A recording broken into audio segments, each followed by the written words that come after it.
Bashundhara sports সিটিতে হয়ে গেল টিম অ্যাডভাইজার ও টিম ডিপ্লোম্যাটদের মধ্যে ফুটবল ম্যাচ। দুই দলই নির্দিষ্ট সময়ে গোল করতে পারেনি, এতে করে খেলা গড়ায় টাই ব্রেকারে, যেখানে আসিফ মাহমুদের টিম অ্যাডভাইজারকে 2-3 গোলে হারিয়েছে ডিপ্লোম্যাটরা।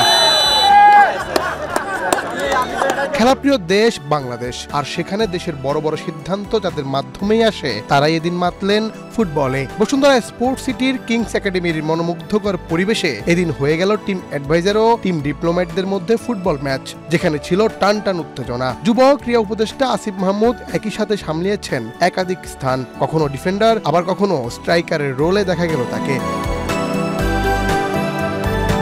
শেষ পর্যন্ত গোল শূন্যভাবে শেষ হয় ম্যাচ। এরপর গড়ায় টাই ব্রেকারে, যেখানে উপদেষ্টা আসিফের দলকে হারায় ডিপ্লোম্যাটরা। মতিঝিলের জাতীয় স্টেডিয়ামে সুযোগ না পেয়ে ফাইনাল ম্যাচের জন্য বেছে নেওয়া হয় বসুন্ধরা স্পোর্টস সিটিকে। বসুন্ধরা স্পোর্টস সিটির পরিবেশ মুগ্ধ করেছে তাকে। ট্রাইনেশন সিরিজ চলছে, কমলাপুরেও সিরিজ চলছে, এই জন্য আমরা এখানে আসলাম।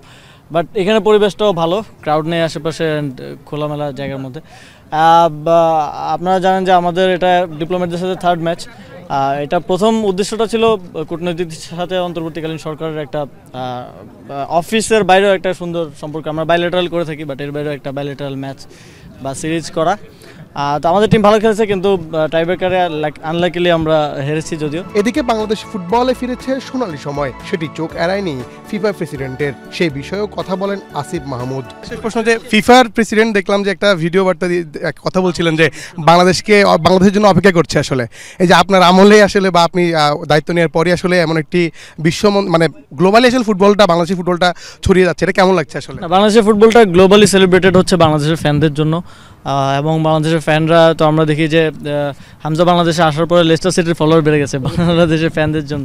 তো আমার মনে হয় ফিফা প্রেসিডেন্টের কানেও বাংলাদেশের ফ্যানদের এই উন্মাদনাই এবং বাংলাদেশের টিমের অবশ্যই পারফরমেন্স এটা পৌঁছে দিয়েছে যে বাংলাদেশ এখন ফুটবলে গ্লোবালি ভালো করবে এবং ওয়ার্ল্ড কাপ খেলার মতো পর্যায়ে যেতে পারবে। দ্যাটস ওয়াই হি সেড যে we are waiting for Bangladesh.